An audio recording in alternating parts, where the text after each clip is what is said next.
Ndabasuje kandi mbahaye ikaze mwese mukunda kandi mukurikira BizTime TV. Ikaze makuru uyu munsi yugiye kuyabagezaho ndi Grace Iratubona. Dore zimwe mu ngingo z'ingenzi agiye kwibandaho. Rutsiro, abahinzi b'inanasi babangamiye n'amafuku aryimizi yazo zikuma.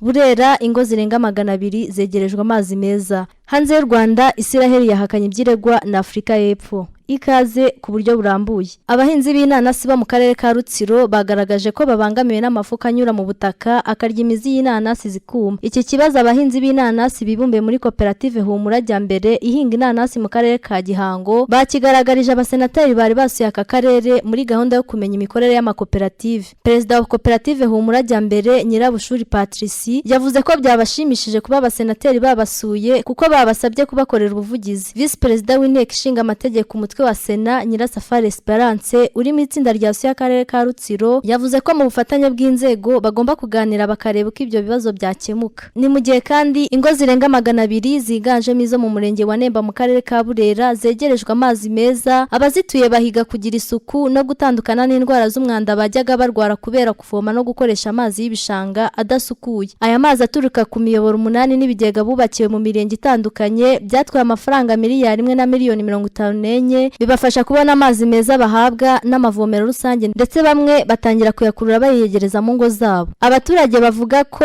ubu byabagabanyirije imvune bagiraga bajya kuvoma mu bibande no mu bishanga kandi bagakura ya mazi mabi yabateraga inzoka no kugira isuku nke ndetse n'uburyo bayabonagamo bibagoye. Umuyobozi w'akarere ka Burera Sorine Mukamana yavuze ko gahunda yo gukomeza kwegereza abaturage amazi meza ikomeje, agasaba abayahabwa kubungabunga imiyoboro baba begerejwe no kurushaho kunoza isuku. Naho umukozi wo mu murenge wa Kiyombe mu karere ka Nyagatare yafatiwe mu cyoho yakira ruswa y'ibihumbi 70 yarahawe ngo yandike mu bitabo byo gusezerana utari wageze imyaka yemewe yo gushyingirwa mu mategeko. Uwafashwe n'urwego rw'ubugenzacyaha RIB n'ushinzwe irangamimerere muri uwo murenge hamwe n'umusore w'imyaka 24 wamuhaga iyo ruswa. Aba bombi bafungiye kuri sitasiyo ya Karama mu gihe dosiye yabo iri gutunganywa ngo ishyikirizwe ubushinjacyaha. RIB yongeye kwibutsa abaturarwanda kitazihanganira uwo ari we wese ukora icyaha nk'iki cyo gusaba kwakira cyangwa gutanga ruswa yitwaje umurimo akora. Iboneraho gukangurira abantu kwirinda iki cyaha kuko gihanwa n'amategeko. Naho mu gitondo cyo kuri iki cyumweru tariki 14 Mutarama 2024 mu masengesho ngaruka mwaka yo gusengera igihugu azwi nka National Prayer Breakfast ategurwa n'umuryango Rwanda Leaders Fellowship,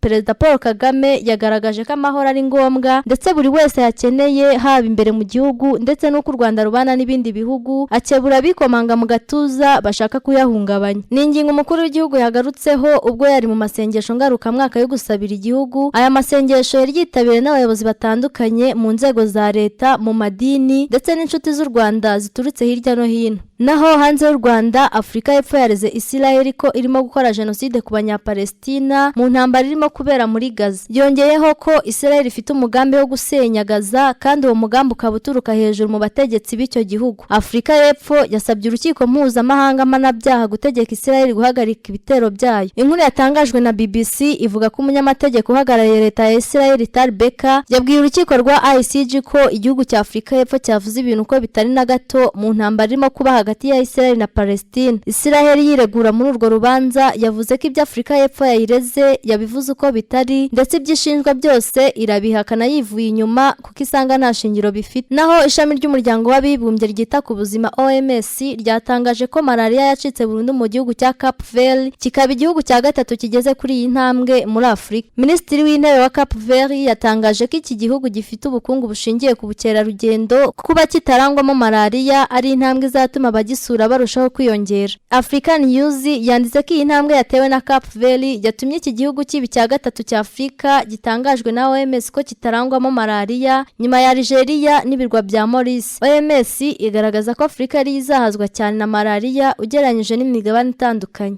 Ndabashimiye mwese tw'abanyamakuru uyu munsi. Ibiganiro n'amakuru bya BizTime TV byo birakomeje. Nge wayabagezagaho ndi Grace Iratubona. Mugire ibihe byiza.